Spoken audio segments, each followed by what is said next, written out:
Hello and welcome. I'm your host Elizibar.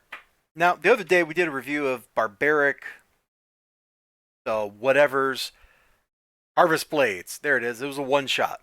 Today, we're back to like the mainline stuff. Now, I don't know why this isn't Barbaric issue 4 or Barbaric issue 5. Why we had to start a new mini series. That's a lie. I know why. It's so that we can have a number one issue sales bump.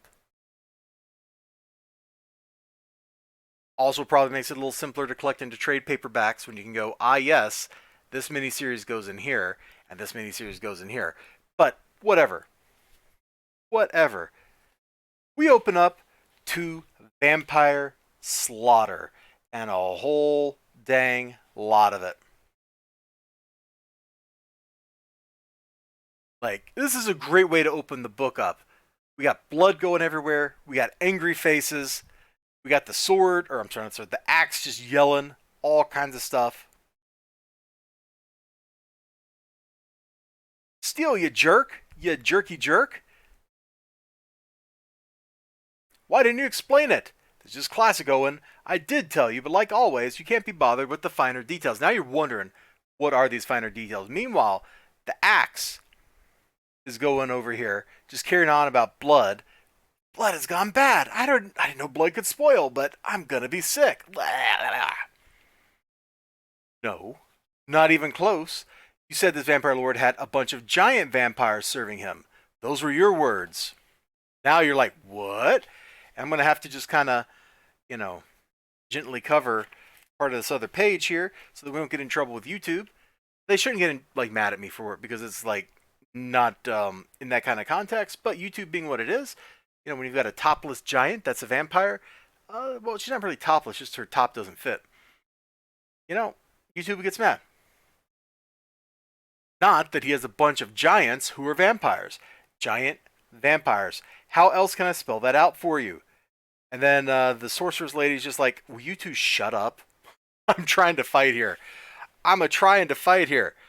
So, lots of combat. Lots of great fighty stuff. And, of course, it wouldn't be barbaric without like a little bit of humor. So we can actually show her on this page. This is a giant vampire. She just fell on Owen and the axe. Hey, I crushed the puny little... chomp, chomp, chomp, chomp, chomp, chomp. Just like Alien, man. Just like Alien. There's the chest burster popping out of her. Disgusting. Absolutely gross. It's funny and it's gory. That's basically, I think, the barbaric formula is funny gore.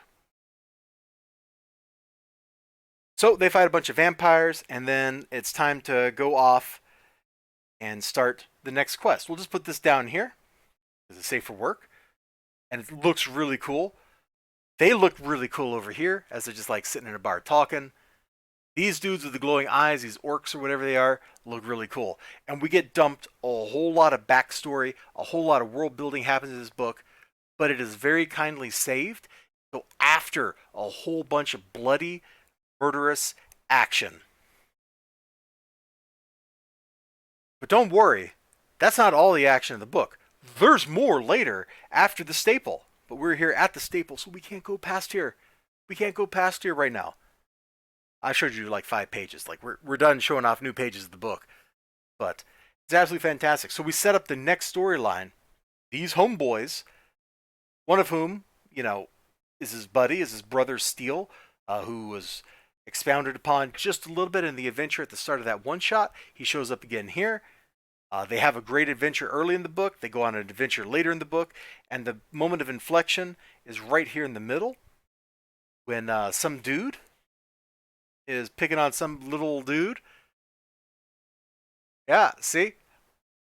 I told you my father's business has nothing to do with me. And I told you that your father made a bad business deal and now you're going to work for me.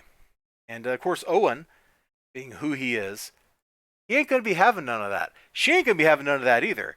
But he's the one with the axe that drinks blood and all that. So you know exactly like who's going to go take care of business here. Pro tip, it's the guy with the lion mane. This was a ton of fun. I said something like that one shot was kind of forgettable. And maybe in the grand scheme of Barbaric, this particular issue ends up being kind of forgettable. but it's so gory and awesomely fun that I'm going to remember it for a while. Like, I look back on the first miniseries and I'm like, yeah, I have some very fond memories of that book. Because I had a ton of fun reading it. And here, I had a ton of fun reading this issue. So I can't wait for number 2 to come out. Alright, that'll do us. You all take care of yourselves. Have a great day. Hope to see you again next time. Until then, bye bye.